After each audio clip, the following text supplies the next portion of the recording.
യു.ഡി.എഫിലെ പ്രബലമായ രാഷ്ട്രീയ പാർട്ടി കോൺഗ്രസ് തന്നെയാണ്.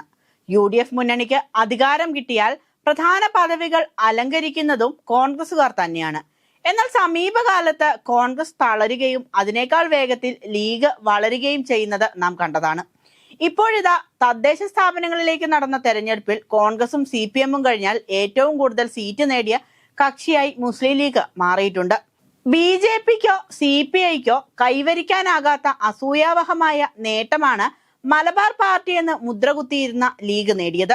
മധ്യ കേരളത്തിലെ എറണാകുളം, തൃശൂർ, ആലപ്പുഴ, കോട്ടയം, ഇടുക്കി എന്നീ 5 ജില്ലകളിൽ നിന്നായി 240 സീറ്റ് നേടിയത് ചരിത്രമാണ്. പാർട്ടി എന്ന നിലയിലുള്ള ലീഗിന്റെ വളർച്ച 3 മുന്നണികളെയും ഞെട്ടിച്ചിട്ടുണ്ട്. പഞ്ചായത്ത് തെരഞ്ഞെടുപ്പിൽ 7816 സീറ്റ് നേടി കോൺഗ്രസ് 1-ാം സ്ഥാനത്തെത്തിയപ്പോൾ 7454 പേരെ വിജയിപ്പിച്ച് CPM 2-ാം സ്ഥാനം നേടി. 2844 പേരെ വിജയിപ്പിച്ചാണ് മുസ്ലിം ലീഗ് 3-ാം സ്ഥാനം നേടിയത്. BJP-ക്ക് 1913 സീറ്റ് നേടാനേ കഴിഞ്ഞുള്ളൂ എന്നതും ചർച്ചാ വിഷയമാണ്. LDF-ലെ രണ്ടാമത്തെ കക്ഷിയായ CPI-ക്ക് കേവലം 1018 സീറ്റുകളാണുള്ളത്. ഒരു കാലത്ത് ദേശീയ കക്ഷി എന്ന പ്രതിച്ഛായ ഉണ്ടായിരുന്ന CPI ക്രമേണ മെലിയുന്ന കാഴ്ചയാണ് കണ്ടത്. മധ്യ കേരളത്തിലെ 5 പ്രധാന ജില്ലകളിൽ നിന്ന് മുസ്ലിം ലീഗ് ഗ്രാമപഞ്ചായത്തിൽ 160 സീറ്റും, ജില്ലാ പഞ്ചായത്തിൽ 4 ഡിവിഷനുകളും, കോർപ്പറേഷനുകളിൽ 3, മുനിസിപ്പാലിറ്റികളിൽ 51, ബ്ലോക്ക് പഞ്ചായത്തിൽ 22 സീറ്റും നേടി പാൻ കേരള ശക്തിയായി മാറി. കൊച്ചി കോർപ്പറേഷനിൽ ഇത്തവണ 3 സീറ്റാണ് ലീഗ് വിജയിച്ചത്. കഴിഞ്ഞ തവണ 1 സീറ്റ് മാത്രമാണ് ഉണ്ടായിരുന്നത്. ആകെ നോക്കിയാൽ കഴിഞ്ഞ തവണത്തേക്കാൾ 713 സീറ്റുകൾ അധികം സ്വന്തമാക്കി 2844 സീറ്റുകളാണ് ലീഗിന്റെ സമ്പാദ്യം. ഗ്രാമപഞ്ചായത്തുകളിൽ 1980-ഉം, ബ്ലോക്കിൽ 269-ഉം, ജില്ലാ പഞ്ചായത്തിൽ 51-ഉം, മുനിസിപ്പാലിറ്റികളിൽ 510-ഉം, കോർപ്പറേഷനുകളിൽ 34-ഉം എന്നിങ്ങനെയാണ് ലീഗിന്റെ നേട്ടം. മലപ്പുറം ജില്ലയിൽ ലീഗിന്റെ കാര്യത്തിൽ വലിയ നേട്ടമാണ് UDF കൊയ്തത്.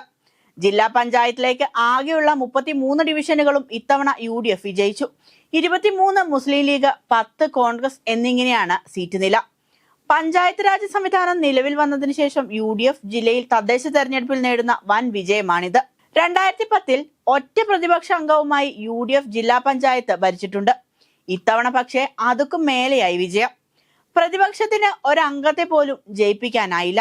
തവനൂർ, മാറഞ്ചേരി, ചങ്ങരംകുളം തുടങ്ങിയ ചുവപ്പ് കോട്ടകളെല്ലാം തകർന്നു. 15 വർഷത്തിന് ശേഷമാണ് ചങ്ങരംകുളത്തെ UDF വിജയം.